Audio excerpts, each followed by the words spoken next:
Hello, aviation fans. Glad you made it.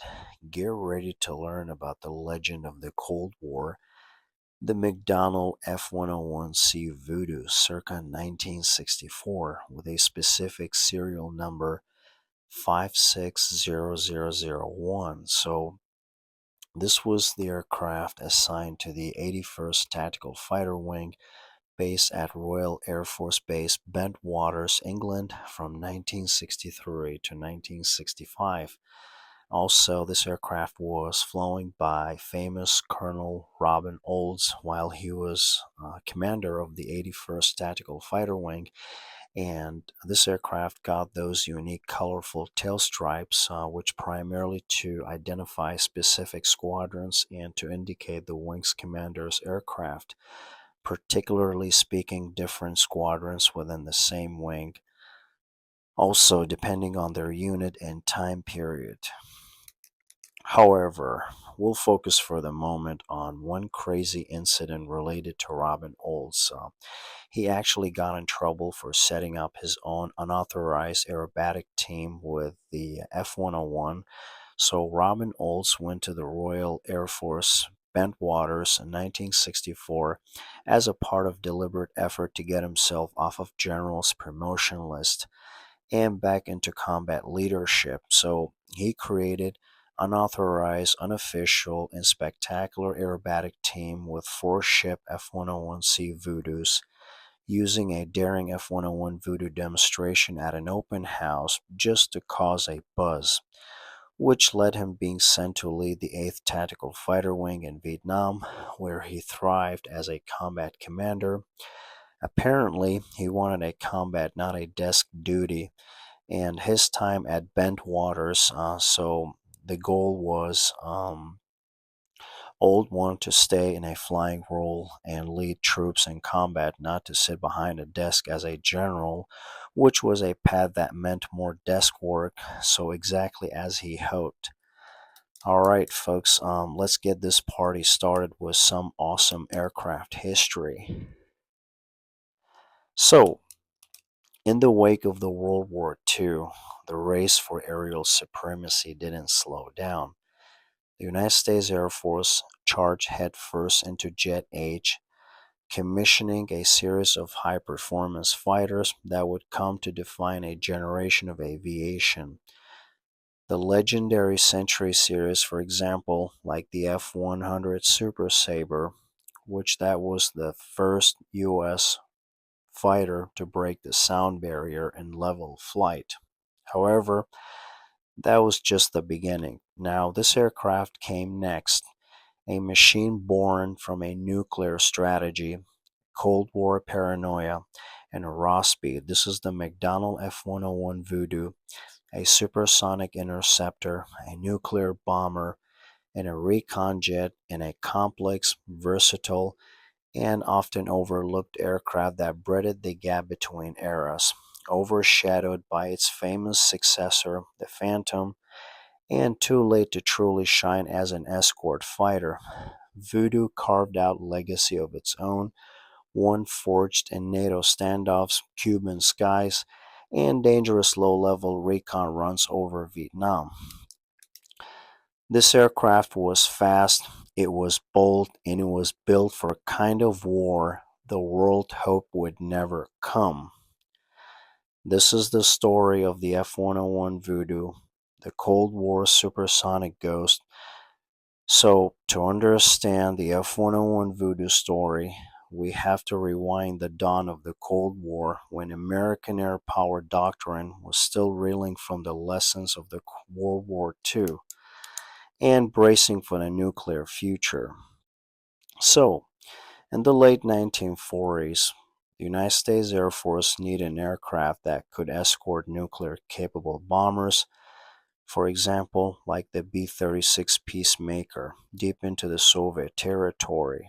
So, at the time, the belief was that the strategic bombers, no matter how fast or high-flying, but be that as it may, would need a dedicated fighter to protect them from the swarms of enemy interceptors. So, McDonnell Aircraft Company was relatively new to the big leagues of military aviation. However, in 1946, McDonnell began design work on an aircraft and responded with what eventually became the XF-88, a sleek, long-range aircraft with a straight wings and twin engines. But the XF-88 came too late for its original purpose, and it was shelved after initial trials. Then the Korean War broke out. Aircraft technology surged forward, and the Air Force realized it still had no true long range escort fighter in its arsenal. So, in 1951, McDonnell dusted off the XF 88 and heavily modified the design with more powerful engines and gave it a radical makeover. What emerged was a bigger, faster, swept wing aircraft with a supersonic potential. Because the Korean War demonstrated an urgent need for a long-range escort fighter. The F-101 Voodoo was a product of shifting priorities, which started as a bomber escort and became a high-speed tactical strike aircraft, then an interceptor, then a reconnaissance platform. The aircraft was constantly reimagined to fit the changing needs of the Air Force, and that flexibility became one of its defining traits. So the first prototype, dubbed the XF-101A, which took to the skies in September 1954. So by the late 1956, production models were entering service. Though the original escort mission had already faded by then, primarily because the evolving nuclear strategy and advances in surface-to-air missiles, and also the introduction of the newer bombers, for example, like the Boeing B-52 Stratofortress, which was considered much faster and could climb at a very high altitude and consequently rendering a long-range fighter escorts unnecessary. So at this juncture, the Air Force shifted its strategies. The Air Force wasn't about to waste 1.7 Mach capable aircraft. Instead, they pivoted the Voodoo toward a new mission, including a nuclear strike and high-speed photo capture reconnaissance. Because the F-101 Voodoo had speed, range, and looks, and though it was never perfect in any one role because it was jack of all trades, basically designed during the infancy of the supersonic flight. However, its raw performance gave it a staying power in an era of rapid technological turnover. Now, let's cover some of the performance aspects. So, the McDonnell F-101 Voodoo was unlike anything that came before it. It maintained the basic aerodynamic layout, but it was made much larger, faster, and more powerful to meet the Cold War requirements. So, at the heart of the Voodoo's performance were its twin Pratt and Whitney J57 turbojet engines, and these massive afterburning power plants allowed the F-101 to achieve Mach 1.6, 1.7 plus at the time when a supersonic flight was still a major technical milestone, particularly in level of flight. The aircraft could reach speeds of 1,200 miles per hour, which was faster than any other operational aircraft in the U.S. inventory when it debuted. The airframe was long and lean with sharply swept wings and a distinctive nose that gave the aircraft an unmistakable profile with a length of over 67 feet and a wingspan just under 40 feet. The Voodoo was big aircraft, especially for the fighter size. Also, it was the heaviest single seat fighter, and it was not considered a nimble enough to dogfight in a traditional sense. But the speed was the defining trait. The F-101B interceptor variant could intercept and engage Soviet bombers at high altitude with a blistering power. While the reconnaissance, which is the RF-101, version was so fast that it often outran the enemy defenses, particularly during the low level photo runs, especially over hostile territory like North Vietnam. Now, in terms of armament, it really varied by the model. So the original F-101A carried four 20 millimeter Colt M39 cannons, and it was capable of delivering tactical nuclear weapons, and later, with the interceptor variants, ditched the guns entirely in the favor of guided missiles. Also, its cockpit was loaded with analog and dials, and basically, we're speaking a Cold War era avionics here. So, during the era of the F 101, modern digital avionics such as the EFBs or GPS simply did not exist at the time, basically making a paper materials essential for flight operations. So, pilots use a physical papers and maps and wits, but the F-101 Voodoo was absolutely considered a stepping into the future. As a part of Century series, the F-101 Voodoo significantly pushed the boundaries of aviation in different roles. Also, its bubble canopy offered good visibility, and it featured early versions of system that would become a standard on the later fighters. um, Also, the aircraft, often called One a Wonder, pilots affectionately called it this name because of its astonishing performance, including a climb rate of over 40,000 feet in roughly 2 minutes. Also, the F-101 Voodoo was considered a pioneering in a supersonic flight.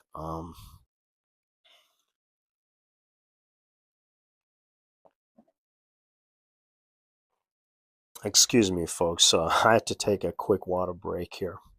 Well, anyways, coming back to the subject at hand. So, despite its sheer power, of course, the Voodoo had its quirks. So, the aircraft's long fuselage and powerful engines can make it tricky to handle, especially at a low speeds or during tight turns. One particular issue was the aircraft's dangerous tendency towards a severe pitch up when flowing at a high angle of attack. This would never be rectified, so because its swept wings and T-tail created an aerodynamic instability where the wing's downwash would hit the horizontal stabilizer at a high angle of attack or AOA, basically causing it to pitch up sharply and uncontrollably, and essentially the aircraft pancaked directly into the ground. Well, the T-tail design geometry, of course, had both plus and minus. However, the United States Air Force was satisfied to install something called the inactive pitch inhibitor system to deter such instances, essentially limiting the aircraft's angle of attack to prevent the unrecoverable scenarios. However, some pilots suggest the pitch inhibitor was not a complete or permanent solution, and the aircraft still required careful handling. Now, speaking about the variants of the F-101 Voodoo, so let's break down the different variants of the Voodoo. So, the original production version was the F-101A, a long-range fighter bomber built to deliver a tactical nuke deep into enemy territory. It was fast and armed with a eternal cannons and capable of solo strike missions. About 77 units were built. Next was the F-101C, basically an improved strike version with the reinforced airframe and upgraded avionics. It could carry heavier payloads and handle more aggressive maneuvers. Only 47 units were produced, but they offered a structural durability for low-level operations. The most numerous model was the F-101B, a two-seater aircraft all-weather interceptor built for Air Defense Command. Over 479 were built, armed with the guided missiles like the Nuclear Air-2 Genie and AIM-4 Falcon missiles, and equipped with radar and automatic fire control. It was designed to take down Soviet bombers. Also, the F-101B saw an extensive service into the 1970s, serving in the front lines of the Air Defense Command, and also formed the backbones of Canada's interceptor force as the CF-101. Also, Canada received 10 of these trainers to support their fleet of the F-101B. So the TF-101B was the dual control trainer variant based on the F-101B. These were used to transition pilots into operational units. Um, about 79 were converted, so the RF models were unarmed as a recon jets that replaced the weapons and re-equipped with cameras for low-level surveillance. The RF 101A was the first to enter service, followed by the improved version, the RF 101C, with enhanced range and systems. The G and H variants were conversions of former F-101A and C models. Basically, they're repurposed for reconnaissance, and they served in a variety of high stakes missions, including deep penetration recon over Southeast Asia and Cuba. So the F 101A Voodoo's career began in 1957 when the F 101A entered service with the Tactical Air Command. Its original purpose was to, as mentioned before, deliver tactical nuclear weapons, but its mission quickly lost prominence as missile technology and strategic doctrine evolved. Not long after, the RF 101A took on a new role as a reconnaissance platform. Introduced in the late 1950s, it was the first U.S. supersonic recon platform and quickly proved its value. And in October 1962, it was the RF 101 that captured detailed close up photographs of the Soviet missile installations, basically providing the photographic proof that helped alert the nuclear war during the Cuban Missile Crisis. As tensions with the Soviet Union remained high, the F 101B interceptor became a crucial part of the continental defense. Deployed in 1959, it patrolled the skies of North America under the command of Air Defense Command, and later became NORAD. The aircraft equipped with the radar-guided missiles and nuclear Air-2 Genie. Well, for some of you might wondering, the Genie was designed to destroy the entire enemy bomber formations in a single blast. Further, the aircraft it stood ready to counter Soviet bomber incursions through the 1960s. Meanwhile, in Southeast Asia, the RF-101C flew dangerous recon missions over Vietnam. These began in the early 1960s and escalated as war intensified. Um, Voodoo pilots flew extremely low, often at a treetop levels, basically dodging and to locate the SAM sites, also capturing photographic evidence of enemy activity and bombing results. Their intelligence was vital, and the risks they faced were immense. So by the late 1960s, more advanced aircraft like the RF-4C Phantom began to replace the Voodoo in frontline service, as the Phantom offered superior performance in both air-to-air and air-to-ground roles. However, still the F-101B continued its watch over North America into the early 1970s, and the RF-101C remained in use through much of Vietnam, and the United States Air Force began retiring its Voodoos in the mid-1970s. The last RF-101s left service shortly after, and by the end of decade, they were largely gone from American skies. But the story didn't end there, so Canada operated the CF-101 variant until 1984, nearly 3 decades of service for the aircraft that was originally designed to escort bombers in the late 1950s. Well, that's a legacy of impressive longevity. So ultimately, the story shows that the F-101 Voodoo wasn't the most famous aircraft of its era. It didn't capture headlines like some of its Century Series peers, and of course, it wasn't without its flaws, but it served and it did so in roles few aircraft could have handled as effectively. Basically born from the XF-88 escort fighter, the F-101 quickly outgrew its original purpose. As a nuclear strategy shifted, Cold War tensions escalated.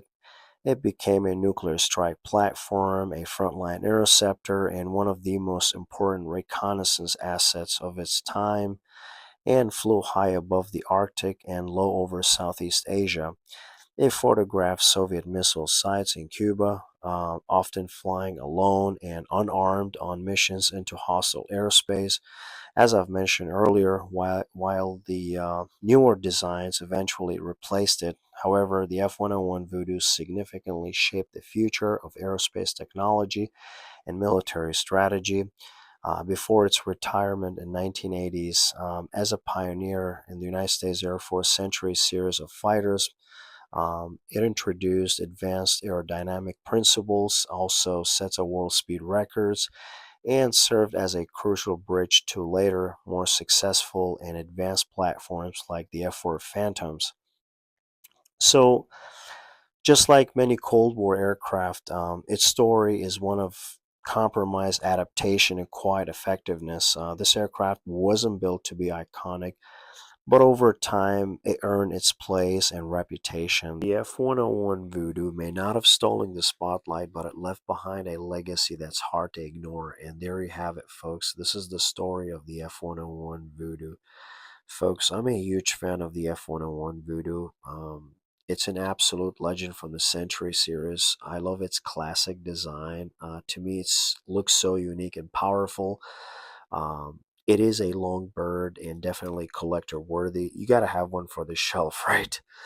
Uh, Now, before I bore you guys to tears, I know I like to sit here and harping about the history, um, but I want to make sure we have enough time to review the model, right? So in terms of this release, it's a beautiful model from HobbyMaster. Absolutely stunning work on the model. The item number is HA9303. So before we dive into the model details, I'd like to highlight one thing here. So I do have a few F-101s already, mostly early HobbyMaster releases, but I couldn't pass up this latest one.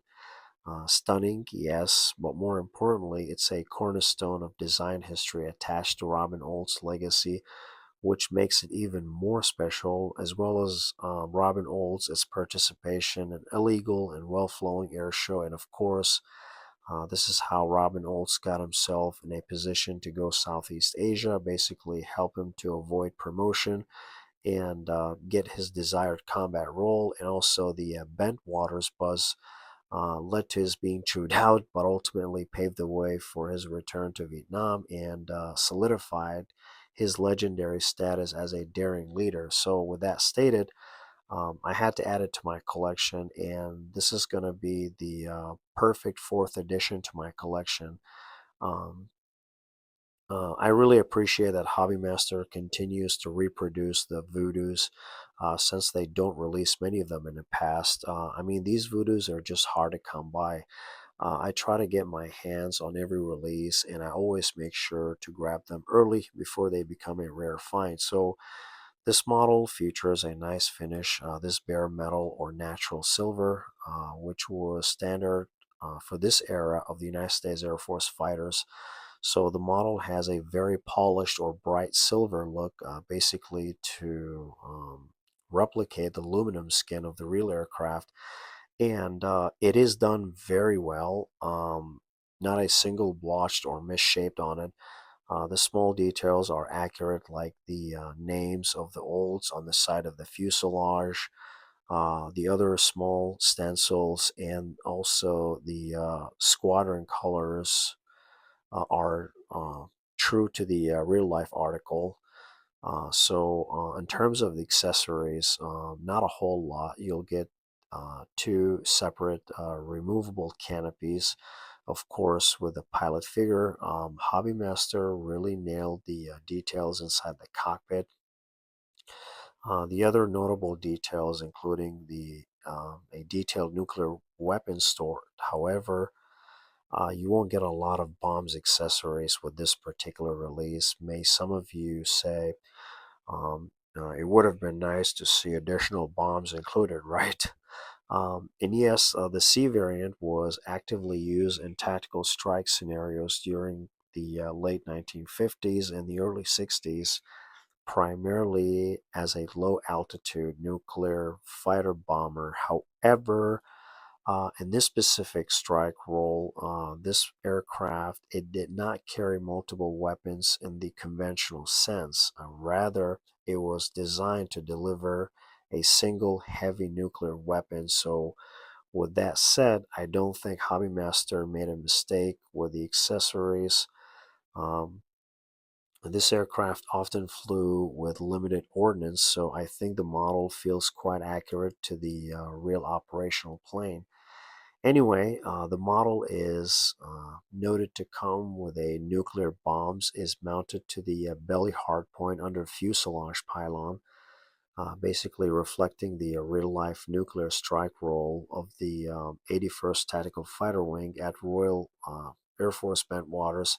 And I think the bomb called the MK-7, so the single-seat fighter bomber was specifically equipped for this nuclear role, unlike the F-101B, the two-seater interceptor, which typically came with the Genie nuclear rockets or aim for Falcon missiles, but I digress. Anyway, the nuclear bomb itself is modeled accurately. I do like the details. Also, you'll get two external drop tanks attached directly to the underside of the fuselage. So all proportions and details are near perfect. However, the only minor, almost negligible inaccuracy is the fuel tank's position. I feel it should have been pushed slightly further forward rather than being placed in the back. That said, it's such a minor detail that I hardly have any objection to it. So overall, this is a very well done model. I hope my camera did it its justice to capture all those incredible details in the intro montage. So yeah, even the nozzles in the back offer excellent detail and add a lot of realism. Also, you'll get a typical HobbyMaster stand for a flight option, but I never show it in my videos because honestly, I'm not a big fan of them, which I know I've mentioned in the past videos. Also, folks, I saw the F-101 Voodoo in real life, and it's a huge, way bigger than it looks in the photos. It's a big girl. So just to conclude the last remarks, so I actually picked up this model about a year ago. As many of you know, I tend to let new additions sleep in my collection for a while before they make it onto the review queue. And I did some research on eBay prior to this review, and I've seen there are quite few for sale, but they're going for premium prices. Um, when I bought this model, if I recall, I paid about 170 to 160, and that was including the shipping cost, which felt like a premium price at the time. But honestly, looking back, it's been worth every penny. Since I'm a big fan of Voodoo, so in my opinion, it's a solid investment. Even if you pay a little extra today, trust me, it's worth every penny. Yes, it might be an old school legend which doesn't get much press, but this is a timeless old school aircraft, a real beauty. It is undeniably a marvel of design in the early years of the Cold War. Folks, this model is it's a beautiful, it's not just beautiful like craftsmanship. However, at least to me, it represents a tangible piece of history, particularly flowing by the legendary leader Robin Olds. Seeing this piece of history in my collection reminds me of an old school warrior ethos leaders versus today's checkbox culture. So once again, it's a direct link to Robin Olds' legacy soaring far above the checkbox culture that we see today, and will only appreciate and value as the time goes on. So with Robin Olds' legacy attached, eventually this model will be a rare. And I will say it's a get it now or never. And that's it for today's video, folks. If you like this one, please like and consider subscribing. Share your opinion in the comment section. and stay tuned for the upcoming videos. Thanks for watching, everyone.